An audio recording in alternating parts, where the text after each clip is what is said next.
Hello student, आपके अपने YouTube channel में आपका स्वागत है। प्यारे विद्यार्थियों, आज के इस वीडियो में हम सेकेंड एग्जाम के लिए आईएमपी प्रश्नों पे चर्चा करने वाले हैं।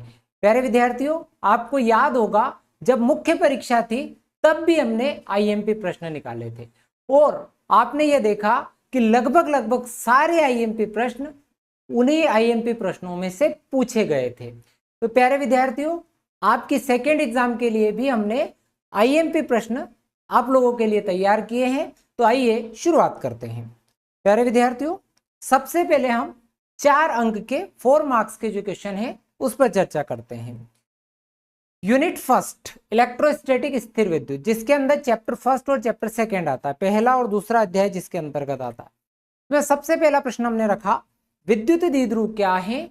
विद्युत द्विध्रुव के कारण अक्षीय स्थिति में किसी बिंदु पर विद्युत क्षेत्र की तीव्रता का व्यंजक, या what is electric dipole? Derive an expression for electric field intensity due to electric dipole in axial position. अक्षीय स्थिति या एक्सियल पोजीशन वाला क्वेश्चन आपके 4 मार्क्स के लिए महत्वपूर्ण बनता है। विद्युत द्विध्रुव क्या है और इसी का निरक्षीय स्थिति वाला भी महत्वपूर्ण प्रश्न बनता है 4 अंक में, ट्रांसवर्स पोजीशन।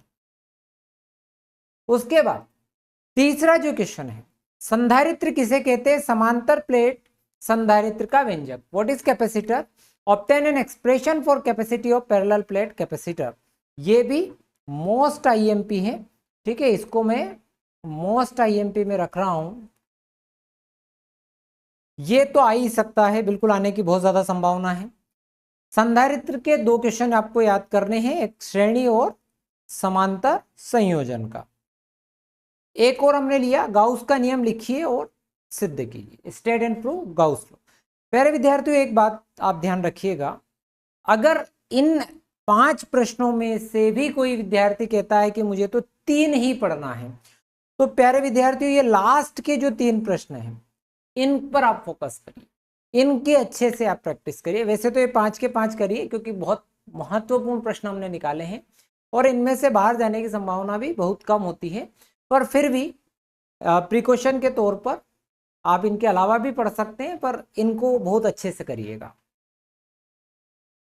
अगली जो यूनिट थर्ड है, जहां से 4 नंबर का प्रश्न आने की संभावना बनती है धारा के चुंबकीय प्रभाव और चुंबकत्व से, उसमें पहला प्रश्न हमने रखा, 2 समांतर धारावाही चालकों के मध्य लगने वाले बल की गणना कीजिए। बल कब आकर्षक होगा और कब प्रतिकर्षक होगा?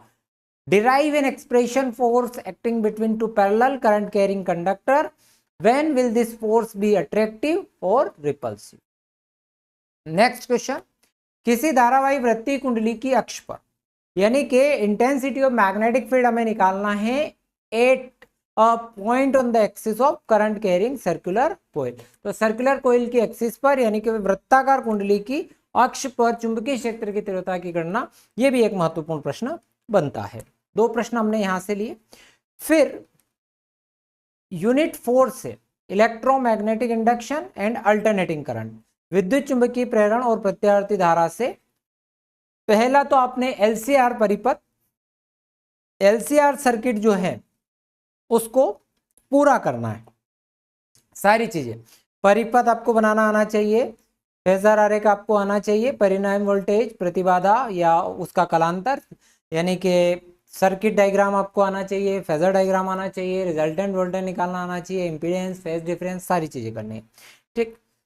उसके बाद इसमें आप रिजोनेंस भी जोड़ लें, है ना, अनुनाद की घटना भी आप इसके अंदर जोड़ लें, रिजोनेंस, अनुनाद, ये भी आप इसके लिए कर लें। फिर एसी जनरेटर, जनरेटर जो है, ठीक है, एसी जनरेटर बहुत ज्यादा इंपॉर्टेंट है, उसकी भी आपको डायग्राम भी करना है, प्रिंसिपल करना है, वर्किंग करना है, कंस्ट्रक्शन करना है, मतलब पूरा कंप्लीट करना है। एक और तीसरा जो सबसे इंपॉर्टेंट क्वेश्चन है वो है आपका ट्रांसफार्मर। देखो ये 3 क्वेश्चन ऐसे हैं जो जहां से आपको प्रश्न हर साल लगभग देखने को मिल ही जाता है। तो ट्रांसफार्मर में सिद्धांत, नामांकित चित्र, परिणामन अनुपात का सूत्र, इसके उपयोग, ऊर्जा हानि, तो इनमें से कोई ना कोई प्रश्न आपका आ जाएगा। नहीं, ट्रांसफार्मर आपको पूरा ही करना है, उसमें कुछ भी नहीं छोड़ना है। ट्रांसफार्मर वाले टॉपिक में आपको जितने भी क्वेश्चन उनसे बनते हैं सब करने हैं, छोटे बड़े सब करने हैं। ये 3 तो ये हो गए। चौथा प्रश्न था परिनलिका के लिए स्वप्रेरकत्व का व्यंजक। Derive an expression for self inductance of solenoid. Solenoid के सेल्फ इंडक्टेंस के लिए आपको निकालना है, इसके फैक्टर अफेक्टिंग यानी इसको प्रभावित करने वाले कारक भी आपको करने हैं। ये 4 प्रश्न हमने इसके लिए देखे। ऑप्टिक्स, प्रकाशिकी, ठीक है, इससे क्या लिया गया यूनिट 6 से? पहला, प्रिज्म के पदार्थ का अपवर्तनांक हेतु सूत्र प्राप्त कीजिए। ये आपकी मुख्य परीक्षा में भी आया था, है ना, ये आपको याद होना चाहिए कि भाई क्या था, sine A plus del M by 2 और साइन ए बाई 2, ये आप लोगों ने पढ़ा है। ये क्वेश्चन आ सकता है 4 अंक में। फिर सरल सूक्ष्मदर्शी सिंपल माइक्रोस्कोप आप करेंगे, ठीक है। लेंस निर्माता सूत्र, लेंस मेकर फॉर्मूला आपको आना चाहिए, ये वाला जो है n/1 - 1 1/r1 - 1/r2, ये वाला जो प्रूव करने वाला क्वेश्चन है ये जरूर करिएगा, ये बहुत इंपॉर्टेंट बनता है। एक सिद्ध कीजिए में हमने यहाँ ले लिया है n2 - n1/r n2/v - n1/u। बहुत सारे बुक्स में म्यू -1 यहाँ रिफ्रैक्टिव इंडेक्स 1 लेकर या n-1 या म्यू -1 और mu upon v -1 upon u भी प्रूव करने के लिए हमारे एमपी बोर्ड में दिया हुआ रहता है। तो ये वाला सिद्ध करना आना चाहिए आपको। एक और आपको खगोलीय दूरदर्शी ले लो, एस्ट्रोनॉमिकल टेलीस्कोप, ये भी इंपॉर्टेंट है आप लोगों के लिए। तो ये जो हमने 5 प्रश्न इसके लिए इंपॉर्टेंट प्रश्न निकाले ऑप्टिक्स से 4 अंकों के लिए। फिर बात करें परमाणु और नाभिक से, एटम न्यूक्लियस से क्या हो सकता है? तो एटम न्यूक्लियस से बोर मॉडल की अभिकल्पना है, state postulates of Bohr's atomic model. Atomic model की जो अभिकल्पनाएं हैं, पोस्टुलेट्स हैं, वो आपको अच्छे से आनी चाहिए, ठीक है। नाभिकीय विखंडन और नाभिकीय संलयन में अंतर आप कर लें, difference between nuclear fusion and nuclear fission, ठीक। ये 2 प्रश्न हमने यहाँ से रखे हैं एटम न्यूक्लियस से। सेमीकंडक्टर से भी बहुत ज्यादा प्रश्न हमने यहाँ रखे नहीं है, ठीक है। अर्धचालक इलेक्ट्रॉनिक्स से पहला पूर्ण तरंग दृष्टिकारी आपको करना है, फुल वेव रेक्टिफायर आप कर लें तो भी आपका काम बन जाएगा। तो एक तो आपको करना है बच्चों फुल वेव रेक्टिफायर। दूसरा, आप अग्र अभिनति और पश्च अभिनति यानी फॉरवर्ड बाइस और रिवर्स बाइस को पूरा करें विथ डायग्राम। डायग्राम जरूर करें, डायग्राम के भी नंबर होते हैं भैया, ठीक है। तो डायग्राम का आपको 1 नंबर मिल जाएगा अगर डायग्राम अच्छे से कर लें तो। डायग्राम भी कर लेंगे तो भी काम बन जाएगा। अर्ध तरंग दृष्टिकारी के रूप में पीएन संधि डायोड का वर्णन, ठीक है। अर्ध, देखो इसमें 3 क्वेश्चन अपन ले रहे हैं, full wave rectifier, half wave rectifier यानी पूर्ण तरंग, अर्ध तरंग और अग्र और पश्च अभिनति अगर अपन कर लेते हैं तो सेमीकंडक्टर्स इलेक्ट्रॉनिक्स में अपने को कोई बहुत ज्यादा समस्या आने वाली नहीं है, ठीक। अब 2 मार्क्स के हिसाब से क्वेश्चन देखते हैं। प्यारे विद्यार्थियों, अगर आप 2 मार्क्स के क्वेश्चन देख रहे हैं तो मैं आपको एक बात और बता देता हूँ, 2 मार्क्स के अंदर हम क्वेश्चन देख रहे हैं, वो क्वेश्चन 3 मार्क्स में भी आ सकते हैं, इसीलिए इनको अच्छे से प्रिपेयर करिएगा। हाँ, 2 मार्क्स के छोटे क्वेश्चन होते हैं तो इनकी थोड़ी संख्या हमने ज्यादा रखी है, ठीक। अब जैसे कि इलेक्ट्रोमैग्नेटिक वेव से विद्युत चुंबकीय तरंगे वाली यूनिट 5 से क्या पूछा जा सकता है? तो विस्थापन धारा, व्हाट इज डिस्प्लेसमेंट करंट। विद्युत चुंबकीय तरंगे किसे कहते हैं? व्हाट इज इलेक्ट्रोमैग्नेटिक वेव्स, ठीक। आप इसकी प्रॉपर्टी भी कर लें, ठीक है।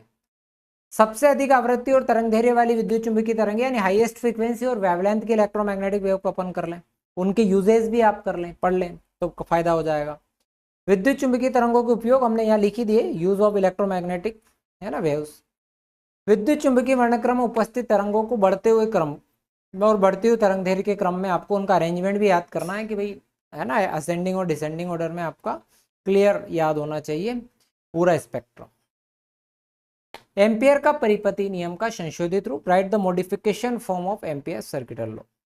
लास्ट है चुंबकीय, विद्युत चुंबकीय तरंगे और यांत्रिक तरंगों में अंतर यानी difference between electromagnetic wave and mechanical wave में अंतर आपको याद करना है। Radiation and dual nature of matter यानी विकिरण तथा द्रव्य की द्वैत प्रकृति। तो इसमें इलेक्ट्रॉनिक उत्सर्जन क्या होता है ना, इलेक्ट्रॉनिक इमिशन आपको कंप्लीट होना चाहिए, और इलेक्ट्रॉनिक इमिशंस की टाइप्स यानी कि इलेक्ट्रॉनिक उत्सर्जन के प्रकार अपने को पता होना चाहिए। फिर क्वेश्चन है कि निरोधी विभव पर आपतित प्रकाश की तीव्रता का क्या प्रभाव पड़ेगा, यानी what is the effect of intensity of incident light on stopping potential, ठीक है। उसके बाद नेक्स्ट है प्रकाश विद्युत प्रभाव में कार्यफलन क्या है, what do you mean by work function, work function क्या होता है, ठीक है, ये अपने को वर्क फंक्शन से रिलेटेड क्वेश्चन भी अपने को पक्का आना चाहिए, आता ही आता है। निरोधी विभव, व्हाट इज स्टॉपिंग पोटेंशियल, है ना। प्रकाश की दहली आवृत्ति क्या है, व्हाट इज थ्रेशोल्ड फ्रीक्वेंसी, ठीक। और द्रव्य तरंगों की विशेषताएं लिखिए, right the low matter waves, ठीक है, ये अपने को पता होना चाहिए, थ्रेशोल्ड फ्रीक्वेंसी वाला। अब यूनिट 8 में क्या आ सकता है, एटम एंड न्यूक्ली में, यानी कि परमाणु और नाभिक में क्या आ सकता है, तो रदरफोर्ड के अल्फा कण प्रकीर्णन के प्रयोग से प्राप्त निष्कर्ष, यानी two main conclusion obtain from Rutherford alpha particle scattering experiment से जो 2 कंक्लूजन निकले वो वाले। बोर की कक्षा संबंधी क्वांटम प्रतिबंध, वैसे भी आप बोर्स की जो पोस्टुलेट याद करेंगे उसमें हो जाएगा ये, तो बोर्स क्वांटम कंडीशन आपको याद होनी चाहिए। उसके बाद परमाणु की नाभिकीय मॉडल की खोज किसने की, चित्र बनाना है, discover the nuclear model of atom और ड्रॉ द डायग्राम। किसी नाभिक की बंधन ऊर्जा and binding energy of nucleus पूछी जा सकती है। नाभिकीय बलों की विशेषता and state two properties of nuclear force. परमाणु का स्पेक्ट्रम रेखीय होता है क्यों, तो the atomic spectrum is a line spectrum, ये भी पूछा जा सकता है।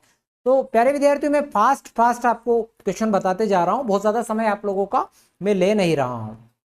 उसके बाद ये अभी पूछ लिया गया था आयनन ऊर्जा, आयनाइजेशन एंड एक्साइटेशन एनर्जी, यानी आयनन और उत्तेजन ऊर्जा, ये भी आप लोगों को करनी है, इनमें से भी प्रश्न बन सकता है। सेमीकंडक्टर से क्या पूछा जाएगा बच्चा, तो सेमीकंडक्टर्स में पी और एन प्रकार के चालक में अंतर। डोपिंग क्या है, व्हाट इज डोपिंग।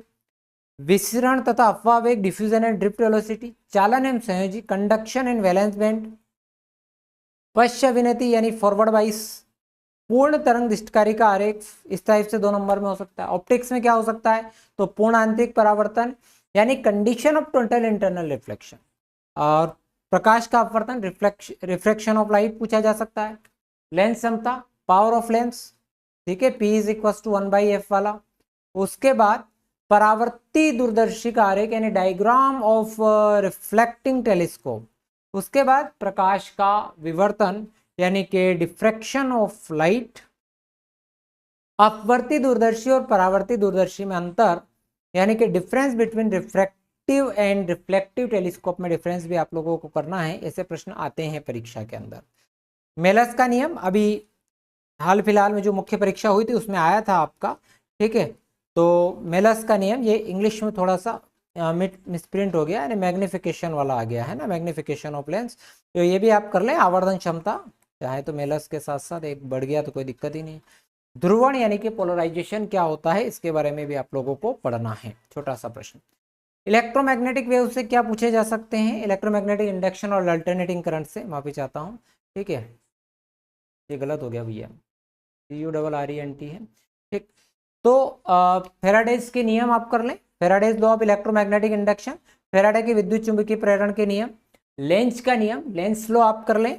उसके बाद स्वप्रेरण अन्योन प्रेरण में अंतर and difference, self and mutual induction कर लें आप लोग। वोल्टहीन धारा, वोल्टलेस करंट आप लोगों को करना है।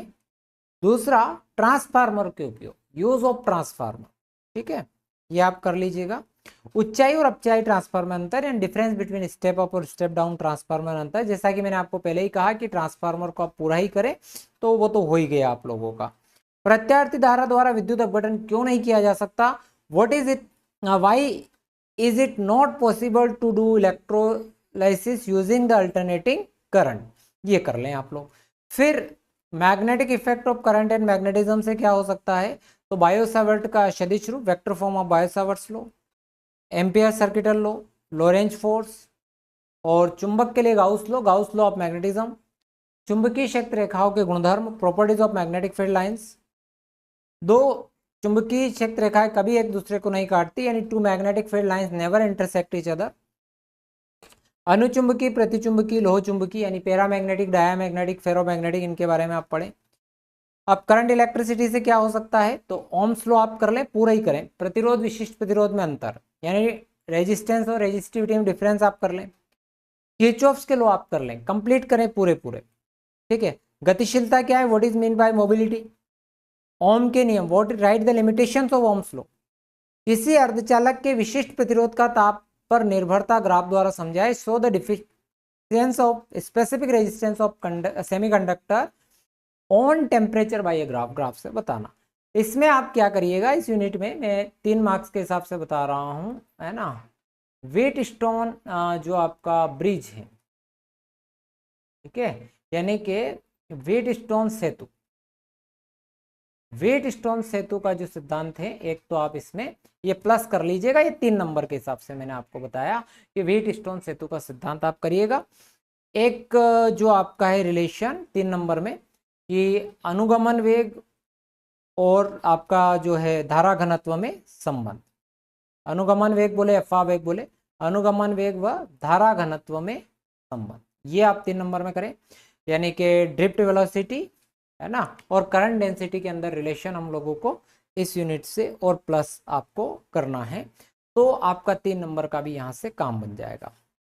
उसके बाद फर्स्ट यूनिट में अगर आप देखें तो आवेश का क्वांटीकरण, quantisation of charge, properties of field lines, विद्युत क्षेत्र की तीव्रता, intensity of electric field, equipotential surface क्या है, समविभव पृष्ठ क्या होता है, विद्युत धारिता यानी इलेक्ट्रिक कैपेसिटेंस क्या होता है, किसी चालक के विभव को प्रभावित करने वाले कारक and right the factor affecting of electric potential on a conductor.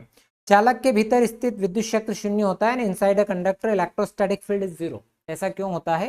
तो ये बहुत ज्यादा प्रश्न हमने आप लोगों के लिए नहीं निकाले, बहुत ज्यादा क्वेश्चन नहीं है क्योंकि टाइमिंग भी नहीं है। देखो मैं एक बात बता रहा हूँ, मेरा मोटा मोटा उद्देश्य उन विद्यार्थियों के लिए वीडियो बनाना था कि जो किसी कारणवश पास नहीं हो पाए और अटक गए, तो इतने आईएमपी प्रश्न वो कर लेंगे तो वो कम से कम एग्जाम पास हो जाएंगे, 12th पास हो जाएंगे।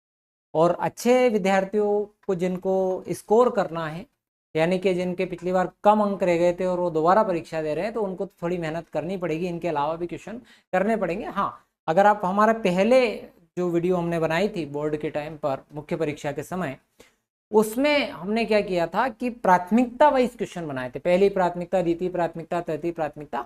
तो अगर वो इनके साथ वो वाले पहले वो वाले कर लेंगे, जिसको डिवीजन बनाना है तो वो वाले कर ले, और जिनको केवल कि भाई मेरा 50-60 नंबर आ जाए या 50 नंबर आ जाए, 70 में से 50 नंबर आ जाए, तो इतना तो आ जाता है, ठीक है, क्योंकि इसमें ऑब्जेक्टिव हमने शामिल नहीं किया। अच्छा, ऑब्जेक्टिव के लिए भी बहुत सारे वीडियो बने हुए हैं चैनल पर, तो आप लोग उनको देख लीजिएगा तो आपका काम हो जाएगा, ठीक है। और अगर आपको ऑब्जेक्टिव के लिए सेपरेट वीडियो चाहिए, और अगर अच्छे व्यू आते हैं इस वीडियो पे और आप कमेंट्स में बताते हैं कि हमें ऑब्जेक्टिव के लिए वीडियोस चाहिए, तो 200-500 ऑब्जेक्टिव आप हमें बना के दे दीजिए, तो मैं वो भी कोशिश करूंगा आप लोगों के आईएमपी ऑब्जेक्टिव बना के आपको दे दूं। तो यदि वीडियो आपको पसंद आया हो तो चैनल को सब्सक्राइब कीजिएगा, अपने दोस्तों के साथ शेयर करना मत भूलना। थैंक यू वेरी मच, मिलते हैं नेक्स्ट वीडियो।